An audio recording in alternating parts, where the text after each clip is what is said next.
जीने की कला जो चल रहा था बच्चों अपना उसका शेष भाग कर रहे हैं कि जो भारतीय नारी है वो सीता सावित्री के आदर्शों को तो लेकर चलती है और उसकी नारी के त्यागमय जीवन को देखकर सभी के मन में प्रश्न उठता है कि जीवन किस प्रकार का।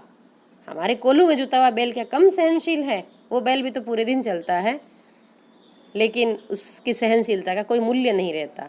ऐसे ही मरी हुई जो लाश होती है, जो शव होता है, वो शव भी तो सहनशील है। उसको चाहे धरती में गाड़ो, जलाओ, पानी में बहा दो, वो कोई विरोध नहीं करता क्योंकि शव तो निर्जीव होता है। और भारतीय नारी तो सजीव होकर भी किसी अत्याचार का विरोध नहीं करती। आज हिंदू स्त्री शव के समान ही गतिविधि से शून्य है। और महादेवी वर्मा कहती है कि वह अपने सुख दुख को प्रकट करने की चेष्टा भी नहीं करती। और भारतीय नारी अपनी सहनशीलता की प्रशंसा सुनते सुनते इस सहनशीलता को अपना धर्म समझने लगी है। और भारतीय नारी के पास वे सिद्धांत हैं जो जीवन का पूरी तरह विकास कर सकते हैं, पर भारतीय नारी समय पर उसका उचित उपयोग नहीं जानती, न उनका अर्थ समझती है। इसलिए जीवन और सिद्धांत दोनों उसके लिए बोझा बने हुए हैं। भारतीय नारी ने उन सिद्धांतों का विपरीत प्रयोग किया है जो जीवन को अपने सांचे में ढालकर सुंदर और सुडौल बना सकते हैं। इसी कारण उसका जीवन सुकुमार जीवन कुरूप बन गया है और उस नारी ने अपने गौरव की पुरानी कहानियों का प्रदर्शन मान लिया है।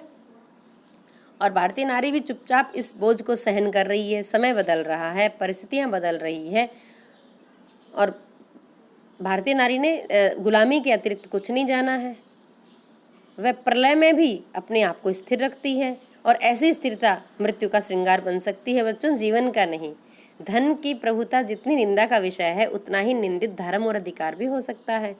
पुरुष ने समाज और धर्म के नियम बनाए तो उसने अपने आप को तो बहुत अधिक स्वच्छंद बनाने की सुविधा ले ली और नारी को कठिन से कठिन बंधन में डाल दिया।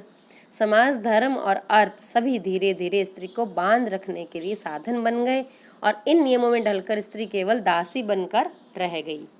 महादेवी वर्मा का मानना है कि इस दासता से विद्रोह करने का तो प्रश्न ही नहीं उठता। अपनी स्थिति के विषय में प्रश्न करना भी भारतीय नारी के लिए जीवन भर पीड़ा और मरने के बाद नरक का साधन समझा जाने लगा है। आज तक नारी के समान गुलामी की कोई दूसरी मशीन नहीं बनी। अगर भारतीय नारी की कोई सहायता करना चाहता है तो वह अपने सहायक के काम में बाधा डालती है। मनुष्य अपनी हानि को जीवन का सबसे बड़ा लाभ समझे।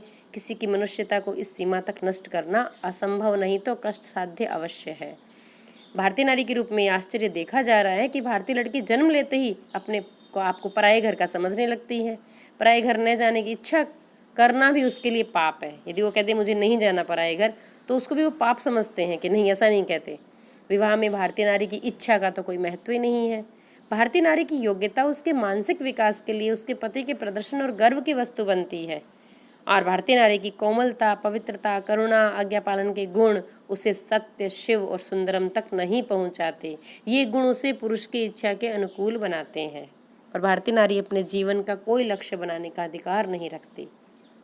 बच्चों, महादेवी वर्मा का इसमें यही दर्द है कि भारतीय स्त्री जो है उसका जो जीवन है वो पुरुष के मनोरंजन और उसे वंश बढ़ाने के लिए है और वातावरण भी धीरे धीरे उसे चुपचाप रहकर पुरुष की आज्ञा का पालन करने के लिए प्रस्तुत कर रहा है और यही सबसे अधिक पीड़ादायी है। गृहिणी का कर्तव्य भी बहुत महत्वपूर्ण है। यदि ये कर्तव्य वह स्वेच्छा से और अधिकार पूर्वक स्वीकार करे।